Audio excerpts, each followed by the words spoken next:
Crônicas do Amanhecer, por Feijão Centro Espírita Allan Kardec. Balneário Gaivota, 19 de novembro de 2018. Cientistas calculam quanto tempo resta para nosso universo. Cientistas da Universidade de Tóquio e do Observatório Astronômico Nacional do Japão chegaram à conclusão de que o universo não entrará em colapso dentro de 140 bilhões de anos. Relata o jornal Asahi Shimbun.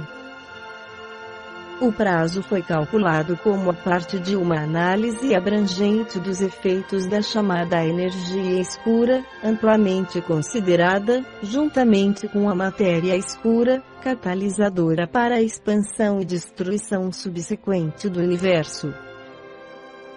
Para chegar a essa conclusão, os pesquisadores observaram cerca de 10 milhões de galáxias ao longo de um ano usando a câmera de alta resolução hipersuprímica, desenvolvida para o telescópio Subaru, situado no estado norte-americano do Havaí.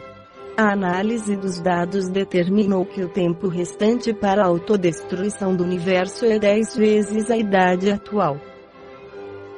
Isso se deve ao fato de ter sido identificada uma taxa de aumento da energia escura menor do que a relatada anteriormente. Esperamos estudar muito mais galáxias e descobrir o que acontecerá quando o universo acabar, disse Chiaki Kaji, pesquisador da Universidade de Tóquio e líder do estudo publicado no portal científico Archive.org. No Livro dos Espíritos, Allan Kardec, nas questões 17, 18 e 19 pergunta e os Espíritos respondem: é dado ao homem conhecer o princípio das coisas? Não, Deus não permite que ao homem tudo seja revelado neste mundo.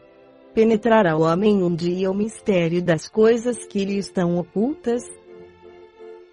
O véu se levanta a seus olhos, à medida que ele se depura, mas, para compreender certas coisas, são-lhe precisas faculdades que ainda não possui. Não pode o homem, pelas investigações científicas, penetrar alguns dos segredos da natureza. A ciência lhe foi dada para seu adiantamento em todas as coisas. Ele, porém, não pode ultrapassar os limites que Deus estabeleceu. Na Gênesis capítulo 6, Allan Kardec volta a falar sobre o assunto do mesmo modo. O universo, nascido do eterno, remonta aos períodos inimagináveis do infinito de duração, ao fiat lux do início. O começo absoluto das coisas remonta, pois, a Deus. As sucessivas aparições delas no domínio da existência constituem a ordem da criação perpétua. Que mortal poderia dizer das magnificências desconhecidas e soberbamente veladas sob a noite das idades que se desdobrará nesses tempos antigos, em que nenhuma das maravilhas do universo atual existia, nessa época primitiva em que, tendo-se feito ouvir a voz do Senhor, os materiais que no futuro haviam de agregar-se por si mesmos e simetricamente, para formar o templo da natureza, se encontraram de súbito no seio dos vácuos infinitos. Quando aquela voz misteriosa, que toda criatura venera e estima como a de uma mãe, produziu notas harmoniosamente variadas, para irem vibrar juntas e modular o concerto dos céus imensos.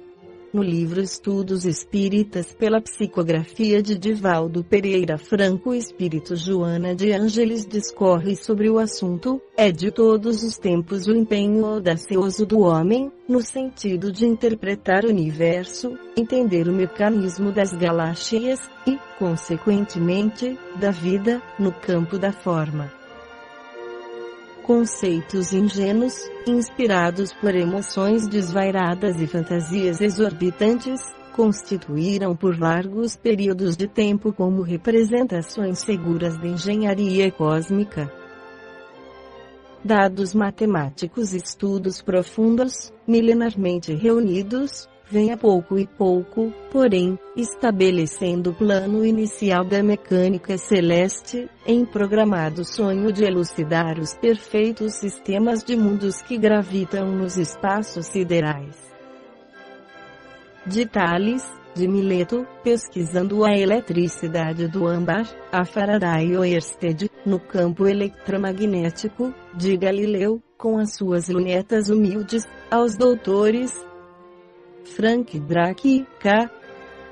Menon, desenvolvendo o projeto OSMA através de um radiotelescópio parabólico de 26 metros, tentando escutar os sons provindos de tal de Ceti e Y de Eridano, a 112 trilhões de quilômetros de distância. Vão se estabelecendo novos recordes no estudo do universo. Todas as pesquisas têm, todavia, tentado estabelecer as linhas básicas mediante as quais surgiu o nosso sistema solar e, em decorrência disso, os demais sistemas espalhados pelos bilhões e bilhões de galáxias que se expandem pelo infinito. Até há pouco acreditava-se que os planetas eram consequências de acidentes decorrentes de colisões. Hoje, porém, conclui-se que o nosso Sol como as demais estrelas são o resultado da contração gravitacional de poeira e gás interestelares. No entanto, toda e qualquer proposição, por mais fantástica, estruturada em cálculos surpreendentes, ainda resulta como a pálido reflexo dos efeitos secundários que permitirão ao homem encontrar o Criador a revelar-se através da sua obra, conforme a afirmação de Allan Kardec. Esta foi a crônica do amanhecer de 19 de novembro de 2018, por Feijão Centro Espírita Allan Kardec.